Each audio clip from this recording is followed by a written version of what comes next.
everybody, I'm Aaron Norris with the Norris Group. It is Friday, August 10th, 2018, and when it comes to package delivery, would you rather have somebody inside your house when you're not there, or would you rather have a digital locker? That and much more as we cover the biggest headlines in real estate.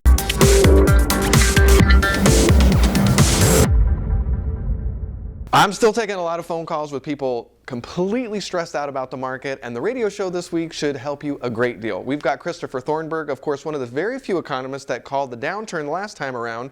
You get to hear from him exactly what he thinks about the economy, if we're approaching a recession or not. He talks about quantitative easing, how the feds might react to a recession, where GDP growth is headed, interest rates, and so much more. So don't miss the radio show and podcast this week as we head into I Survive Real Estate. The amount of mortgage credit is up 1.7% according to the Mortgage Bankers Association. They also reported a 3% decrease in mortgage applications from last week. Metro home prices are in their highest on record, having increased 5.3% in the second quarter. 1/3 of the largest cities in the U.S. are seeing increases in available inventory. In the second quarter of 2018, 1 in 10 properties were seriously underwater. That's way better than we were a decade ago. And mortgage rates decreased a little bit, with 30-year rates now at 4.59% and 15-year rates at 4.05. Being a flipper these days takes a lot more than watching a lot of HGTV. They make it look a little bit easy. A story from MortgageLoans.com's remind us, yeah, you're going to need a little bit of money. Please don't overspend on gurus trying to get you to open credit cards, or worse, liquidate a self-directed IRA. I absolutely hate that. Not all education is bad that comes from the gurus, but just be really careful right now. And it's so market-centric. When somebody from a national institute comes in and tries to train you on things that just aren't working in the market, like foreclosures in California right now, it drives me absolutely bonkers. Expect surprises and plan accordingly, like have some cushion. Don't go all in, and if there's a little bit of a dip in the market, you absolutely get hosed because you were counting on 3% appreciation. No, don't do that. Be a people person. From working with contractors to realtors, you're going to need people in the process, so be kind and it will come back to you. Finally, have a high tolerance for risk. It doesn't all go quite smoothly, and you need to be able to be the kind of person that can handle stress, and when somebody tells you bad news, you're going to have to make sure you can handle it appropriately so they come to you with bad news. So be that person. Ding, ding, ding! In the corner, the Apartment Association of Greater Los Angeles, and in this corner, the city of Beverly Hills. Well, the association filed a lawsuit this week on behalf of the apartment tenants and owners seeking relief from the city's rent stabilization ordinance. They feel it's an unnecessary regulatory burden on mom and pop owners particularly. Under the rent stabilization ordinance, owner-operators must register with the city and provide confidential data about their tenants and apartments to the city. That's why the tenants and owners are ganging up, apparently. Apartment owners must provide information to the government such as the monthly rental amounts, the number of units, utility payments, on-site parking availability, and more. The city would be better served by obtaining the confidential information directly from the tenants themselves. The Apartment Association Executive Director Daniel, I think it's Yukelson, says the city would be better served by obtaining this confidential information directly from the tenants themselves. And the government and online platforms have done such a good job with security, I'm sure this is all going to go swimmingly. According to Mortgage Market Credit Conditions and U.S. Presidential Elections report out, the availability of mortgage credit could actually affect presidential elections. When credit availability is low, voters take it out on the incumbent or the incumbent's political party. The report says in 2008, it might have lost John McCain the election. Without the shrinking of mortgage credit during George W. Bush's tenure from 2004 to 2008, the study found that a few important swing states may have actually voted for John McCain instead of Obama.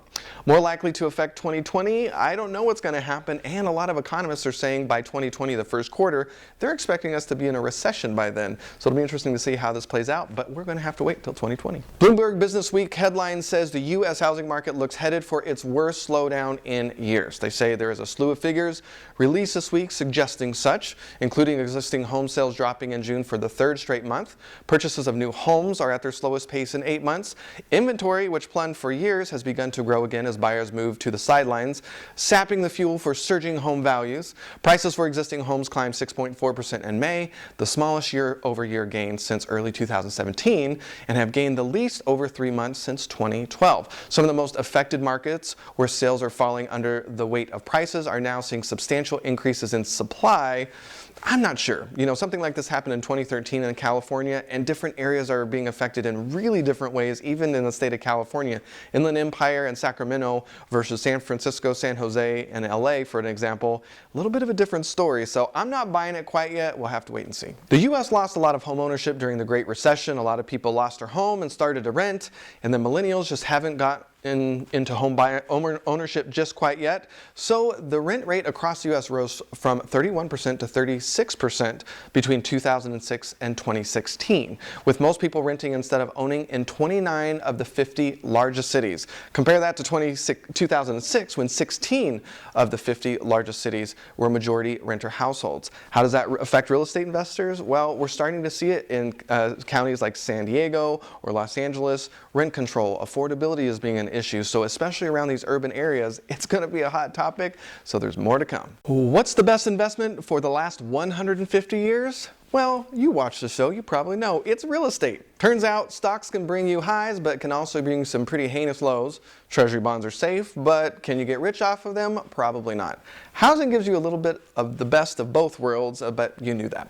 The National Bureau of Economic Research gathered research on annual returns from treasury bills, treasury bonds, equities, and residential housing all the way back from 1870 all the way up to 2015.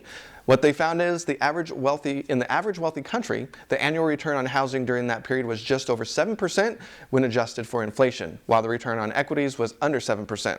Risk, however, this is interesting, was lower with housing by half compared to equities and slightly less risky than bonds. Who knew? You might have caught my first contribution on Forbes. It was an article about how landlords are handling the package problem. E-commerce has gotten so big, landlords, especially apartment owners, have no choice but to figure out a way to deal with the massive amount of deliveries from groceries to Amazon. You've got the mailbox delivery, so ordering these very expensive digital lockers that start at the tens of thousands and go up depending on how big. You've got delivery services that work with tenants and the landlords to figure out a way to handle delivery without the packages actually staying on site. Or you've got technology like Amazon Key, allowing Amazon to deliver packages directly in the door without you having to be there. Which one would you choose? If you're on YouTube, please leave a comment below and don't forget to like the video and subscribe to the channel so you don't miss a beat. If you're on Facebook, please don't forget to not only like the Norris Group page, but don't forget to add us to your See First list and with notifications on. Leave your comments below the video. And if we missed something, share the story on our comment sections on either YouTube or Facebook, and we'll make sure to include it on our blog at thenorrisgroup.com/blog. Well, we've only got a few more speaking engagements this year. We are winding it up. August 15th, we'll be back at Fullerton with Stay Put or Cash Out, one of the last times we're going to be in the Orange County area, so hopefully we'll catch you there at Invest Club. September 8th, Cashing In on a Boom. This is our look at creative ways to create value in a market that's very difficult to find it. So accessory dwelling units, adding square footage, and mobile home park investing. We're going to cover a lot of it. We're working really hard on it right now with a lot of different partners. I'm very excited. We're already halfway sold out, so if you're interested in attending, you better sign up. September 13th, Stay Put or Cash Out will be in San Jose at SJREI. September 21st, a market update with the Chino Valley Real Estate Professionals.